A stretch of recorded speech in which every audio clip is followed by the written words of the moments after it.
What's going on, everybody? Thank you for joining me today. Please do me a favor and hit that like button because that is the most important thing you can do for me on this channel. What that does is that it helps to make sure that this video gets pushed through the YouTube algorithm, and it also makes sure that those who are subscribed to the channel will indeed get their notifications. Secondly, if you haven't already, maybe you're new to the channel or you've been ghost watching for quite some time now, do me a favor and do yourself a favor by subscribing to the channel and hitting the bell notification next to the subscribe button so you can be notified whenever I release a new video.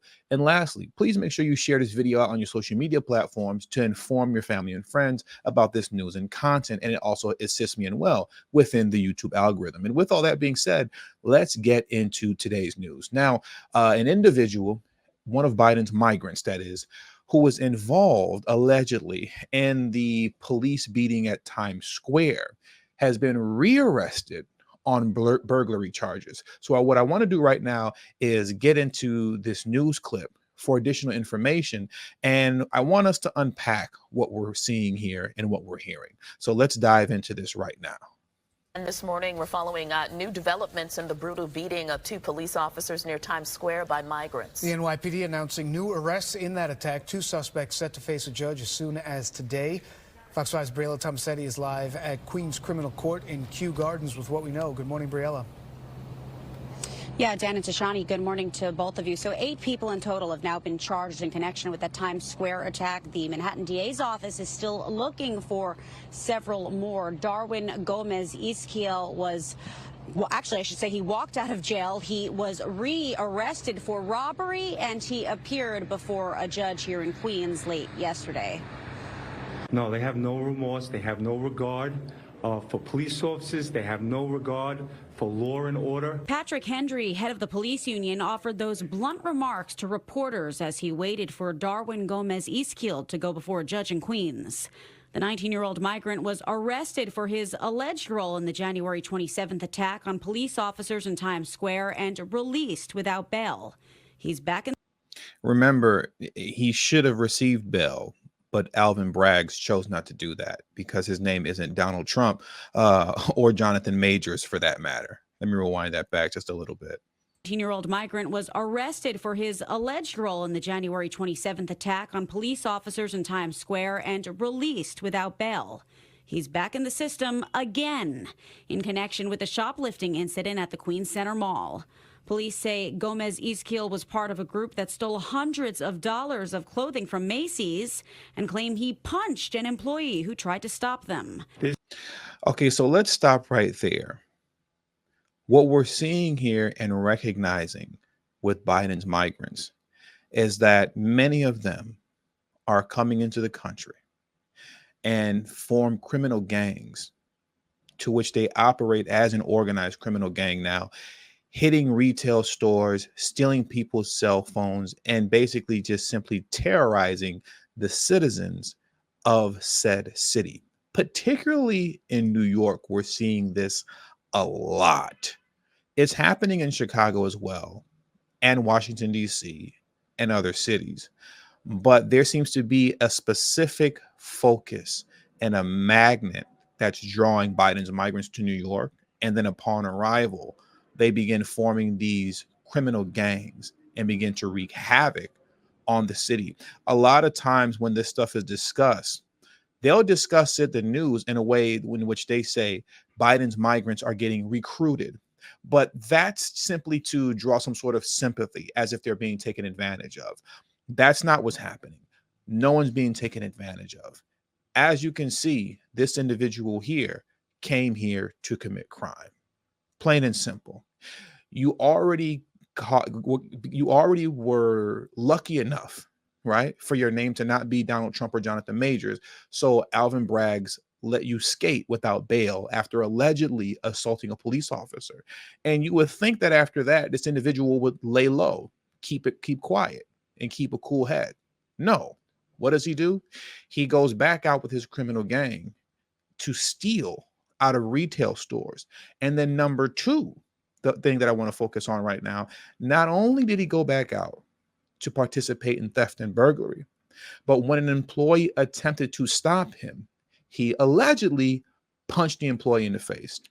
This is the same thing that we saw with the individual in the news story that I covered a few days ago, who started shooting at a security guard at a sporting goods store, because a security guard attempted to stop that boy from stealing a jacket.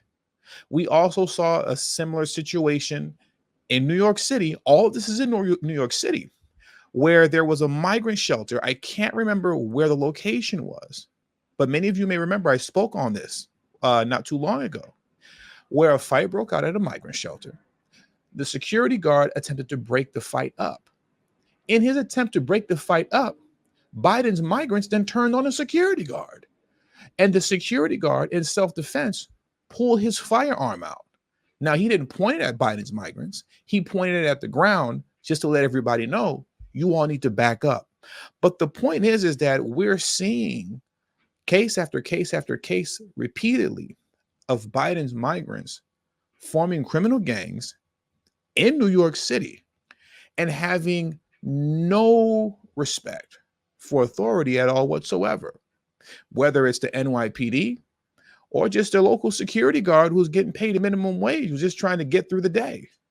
If you attempt to intervene to enforce the law or basic rules, or even for their own safety, because a fight has broken out in the shelter and you're saying, hey man, let's break this up. It's not that serious. Just head back over to your room.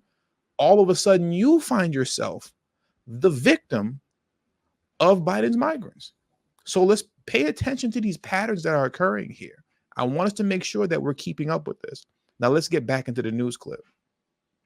This dangerous individual who assaulted all police officers in Manhattan should have never been allowed to be back on the streets of the city of New York. Back in Manhattan, DA Alvin Bragg announced another arrest tied to the Times Square assault. 17-year-old Yarwin Madris, seen here in a black hoodie, was taken into custody in the Bronx on Tuesday and held without bail following his arraignment yesterday afternoon. He pleaded not guilty to second-degree assault and is being charged as an adult for his alleged role in the attack.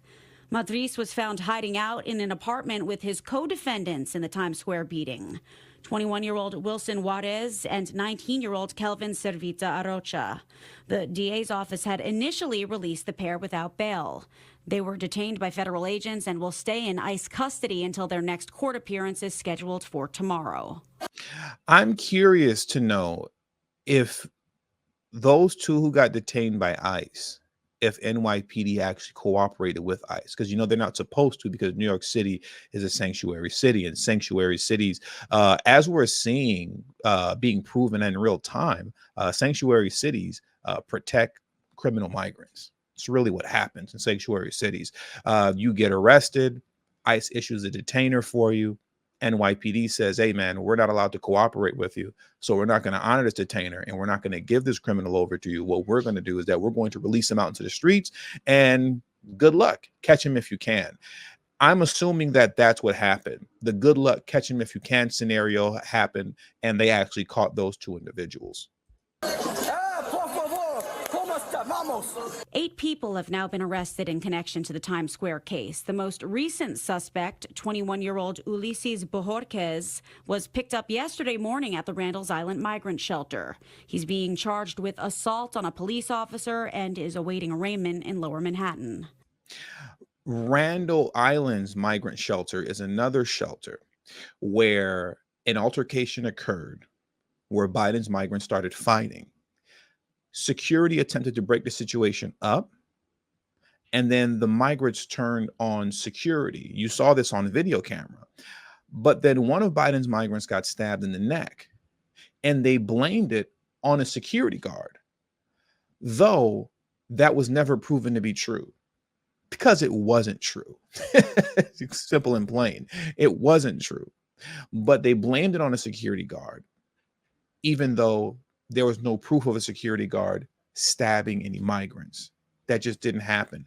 But my point for highlighting that is, once again, these are more situations that we're seeing consistently in New York City, where if you attempt to enforce law, if you attempt to enforce the rules, whether you're NYPD or just a 9-to-5 security guard, you are at risk of being victimized by one of Biden's migrants. With every day that goes by, New York City is looking more and more like Gotham City under the rule of the Joker. That's what's happening here right now. And we're watching it unfold in front of our very eyes. And it's a situation that doesn't even need to continue to happen, because President Biden has all the executive power that he needs to close the border now and to put all of this to an end, but he's choosing not to. And because he's choosing not to, we're seeing crime rise in all of these sanctuary cities. But as it pertains to New York City is spiraling out of control. Even Stephen A. Smith himself said that he would move out of New York if he could.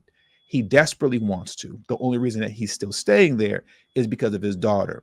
But if I remember what he stated correctly, he said New York City is in complete mayhem.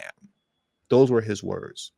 But anyways, that does it for today's news. It's unfortunate to see what's happening in New York City, but I mean, I guess it is what it is. Biden's migrants strike again. So with that, thank you all for joining me today. Please hit the like button on your way out. Subscribe to the channel if you're new to the channel.